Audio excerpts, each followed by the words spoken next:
هەواڵان میدیاکاران دیارە لە میدیاکانی ئێوە ئەم دەنگە دەگاتە هەر شوێنێک لەسەر مەزاری لەسەر جەنازەی شەهیدی تێکۆشەر شەهید ڕێدوور ئێمە هەموو شەهیدانی چوار بەشی کوردستان کە بۆ ئازادی ئەم گەلە تێکۆشانیان کردووە بەبیر دێنینەوە لە ئاستی شەهادەتیانە سەردا دەنوێنین و هەروەها بۆ ماڵباتی شەهید ڕێدوور کە جێگەی شانازین بۆ ئێمە ڕێز دەنوێنین.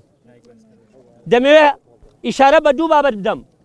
یەکیان لە واتای ئەو تێکۆشانەی شەهید ڕێدوور تێکۆشانی بۆ کرد، یەکیشان لە واتای ئەو شەهیدەی کە شەهیدی ڕێدوور شەهید بوو.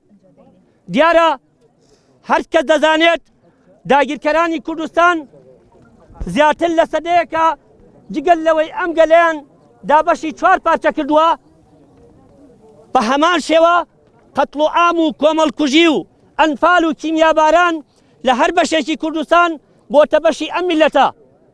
لە ئێستاشدا ئیرادەیەکی ئازاد بۆ گەلی کورد هەیە. تێکۆشانی گەلی کورد لەم قۆناغەدا ئاستی تێکۆشانی کوردی گەیاندۆتە ئەوەی کە دنیا سەرسان بێ پێی. بۆیە جگەل لەوەی کە ماوەی زیاتر لە 25 ساڵە دەوڵەتی تورکیا سەروەت و سامانی ئەم هەرێمە بەتاڵان دەبات، ئێستاش دەیەوێت دشت بەو ئیرادە ئازادە شەڕێکی خوێناوی بەڕێوە بەرێت. بۆیە هەر بەوەوە ناوەسێ کە سەروەت و سامانی ئەم میلەتە بەتاڵان بەرێ. دەیەوێت لەو قۆناغەدا جارێکی تر گەلی کورد نەتوانێ تێکۆشان بۆ دەستکەوتەکانی بکاو، بە تایبەتیش ئەو قەوارەی کە لە هەرێمی کوردستان هەیە بیپارێزێت. بۆیە دەوڵەتی تورکیا بە هەموو شێوازێک بە هەموو ڕێو ڕێبازێک هێرش و داگیرکاری بە شێوازێکی جیاوازتر و بە قۆناغێکی نوێ دەست پێ کردووە. بۆیە دەبێت گەلی ئێمە هەمووی ئەو ڕاستیە بزانێت. ئێستا ئیرادەیەک کەیە دژی داگیرکاری دەجەنگێت. شەهید ڕێدوور ئەو شەهیدەیە کە لەو ڕێبازەدا لەو بەرخۆدانیەدا جێگەی دەگرت. دەوڵەتی تورکیاش ئەو دەوڵەتەیە کە جگەل لە بەتاڵانبردنی ئەم سەروەت و سامانی ئەم میلەتە ئیشر دەڵێت شتێک نییە بە ناوی کورد. بۆیە هێرشی سەر باشووری کوردستان دەکات. ئەو هێرشە نەتەنها بۆ سەر شەهید ڕێدوورە، نەتەنها بۆ سەر ئەو تێکۆشانەیە کە شەهید ڕێدوور جێگەی تێدا دەگرت، بۆ سەر تاک بەداشی ئەم میلەتەیە.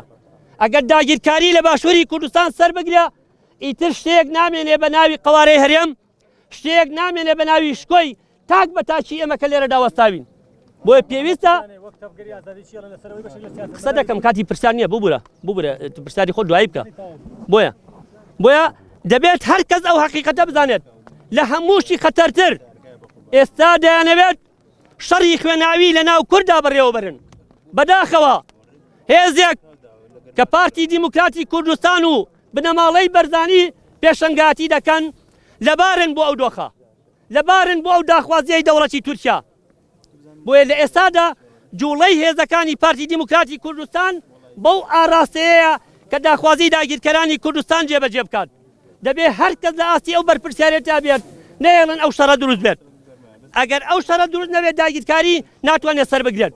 بۆیە ئێمە لێرەوە بانگ لە بنەماڵەی بەرزانی و پارتی دەکەین مێژوویەکی ڕەشتر بۆ خۆیان نەنووسنەوە. ئەو حەقیقەتە بزانن ئەم تێکۆشانە سەر دەکەوێت، ئەم گەلە سەر دەکەوێت، ئەوەی مێژووی ڕەش و نەفرەتە بۆیان دەمێنێتەوە. و بانگ لە گەلەکەمان دەکەین خاوەن هەڵوێست بن. ئەگەر هەڵوێستێکی شۆڕژگێری وەکو شەهید ڕێدوور نەبێت، ئەوە دڵنیا بن داگیرکاری هیچ کەسمان ناناسێت. ئەو داگیرکاریە بۆ سەر هەمووانە. جارێکی تر سوپاسی ئەوە دەکەم، سوپاسی هەموو ئەوانە دەکەم کە لەم مەراسیمەدا بەشدار بوون و بانگ لە تەواوی گەلەکەمان دەکەین لە ئاشتیدا جێگە بگرن، لە ڕوبەڕووبوونەوەدا جێگە بگرن. ئەوەی گرنگە بۆ ئێمە بەرەیەکە دژی داگیرکاری، بەرەیەکە دژی خیانەت. چونکە دەستی خیانەت و داگیرکاری هەردووکیان هاوجوتن کە ئێستا بوونەتە ئەو کێشەی کە ئەو گرفتانی بۆ گەلەکەمان دروست بووە لە باشووری کوردستان و لە هەر شوێنێک. زۆر سپاسانەکەین بۆ ئامادەبوونتان. لە ئاستی پیرۆزی ئەو خانەوەیەدا سەری ڕێزدا لەدەمێنین، شانازیان پێوە دەکەین. هەر کەس ناتوانێت ڕێبازێکی وا بگرێت، بەڵکو ئەو کەسانە دەتوانن کە ئێستا لەو سەنگەری ڕوبەڕووبوونەوەیدا بەرامبەر بە گەورەترین هێزی ڕۆژهەڵاتی ناوەڕاست بەرخودانی دەکەن ئیرادەیەکی بەهێزیان هەیە تەکنۆلۆژیای دەستی ئەوان ناتوانێت ئەم ئیرادەیە بشکێنێ جارێکی تریش سەرکەوتن بۆ ئەوێ و بۆ گەلەکەمان دەخوازیێت.